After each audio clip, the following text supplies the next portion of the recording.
tema dos remédios constitucionais é importantíssimo, diria indispensável na sua preparação em direito constitucional para o OAB.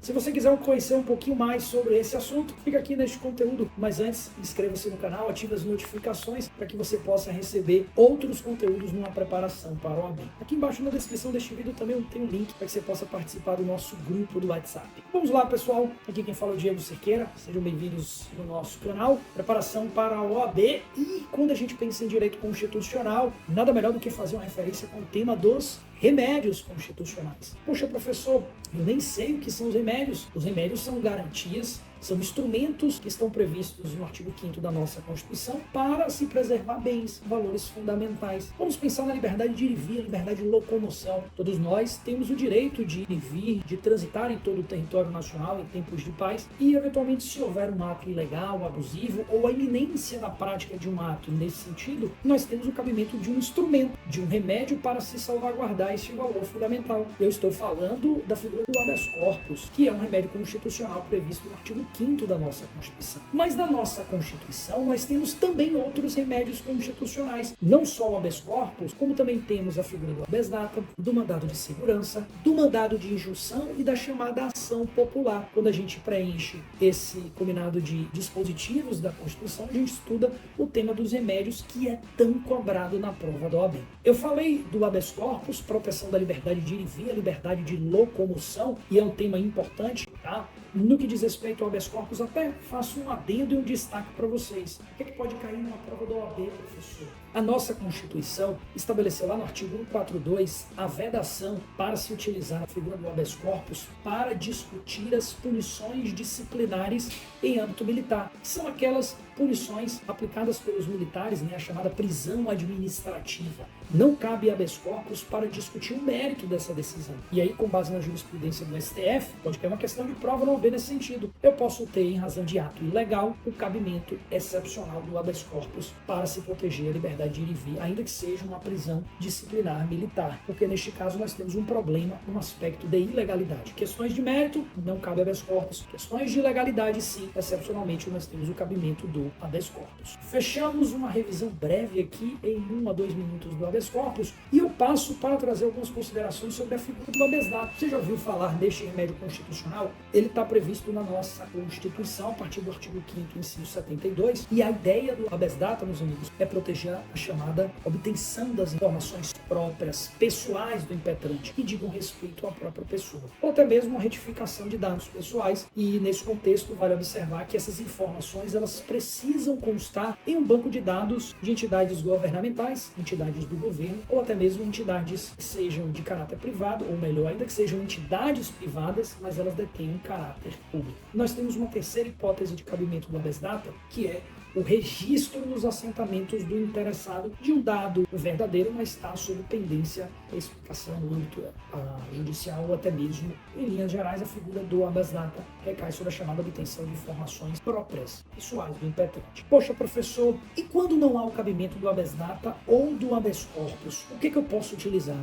Com base no princípio da subsidiariedade, nós temos um remédio constitucional, uma ação de natureza residual, assim denominado mandado de segurança, buscando a proteção de direitos líquido e certo, acho que você já ouviu essa expressão, direito fundamental diante do não cabimento do habeas corpus e do habeas data, em razão da existência de ato coator, de um ato praticado por uma autoridade pública ou alguém que se reveste na condição de administração pública. Se este ato for eivado, digamos assim, de ilegalidade ou abuso de poder, nós teremos possivelmente o cabimento de um mandado de segurança. Vale observar que no mandado de segurança é proteção de direito líquido e certo, direito fundamental, e há uma característica muito importante, que é a desnecessidade da dilação probatória. A prova ela é pré-constituída. Que é isso, professor? No momento do ajuizamento ou da impetração, que é o termo, a expressão técnica a ser utilizada, no momento da impetração de um mandado de segurança, é necessária a apresentação das provas documentais. Por isso diz de uma pré-constituição no que diz respeito aí às provas. Tudo bem? Beleza, Diego.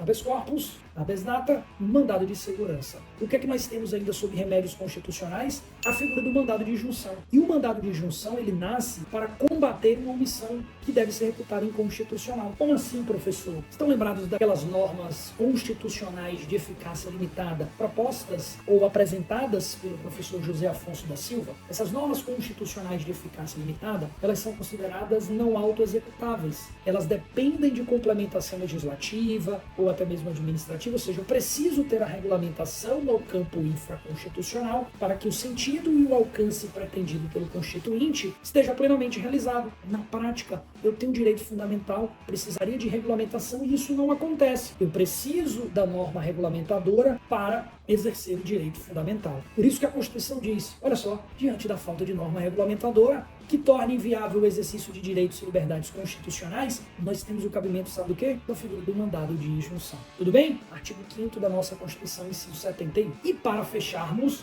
a dica relativamente aí objetiva acerca dos remédios, a gente fecha o tema com a ação popular. A ação popular é um remédio importante, fruto da participação, do exercício do povo no controle dos atos do poder público. Nós temos uma ação de reserva constitucional, é o cidadão em pleno gozo dos seus direitos políticos, que é o legitimado ativo, isso é muito importante, e salvo comprovada má-fé, o legitimado ativo detém a isenção de custas judiciais e de ônus de sucumbência para o ajuizamento da ação popular, que tem uma particularidade muito própria, combater atos lesivos ao patrimônio público, à moralidade administrativa, ao meio ambiente e também ao chamado patrimônio histórico-cultural. São essas as hipóteses de cabimento de uma ação popular. Poxa, professor, mas eu fiquei na dúvida aqui, por quê? E a ação civil pública? A ação civil pública ela não está no contexto do artigo 5º dos direitos individuais e coletivos, tá? Embora seja uma ação de previsão também na Constituição, inclusive como legitimado o Ministério Público, mas não apenas o Ministério Público, entes da administração direta,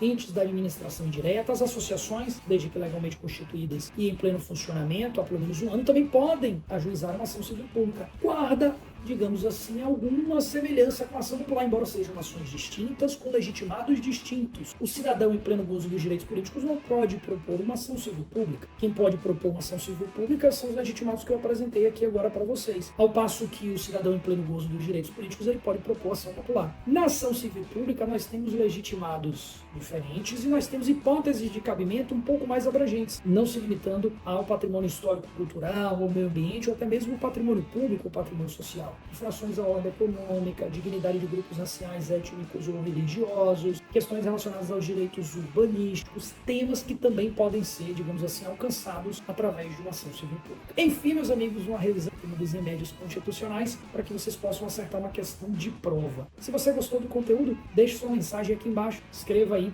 uma sugestão em relação até mesmo a outras dicas que eventualmente você gostaria aqui no canal. Aproveite para se inscrever, ative o sininho e receber outras dicas de direito constitucional numa preparação para o OAB. Grande abraço, até a próxima.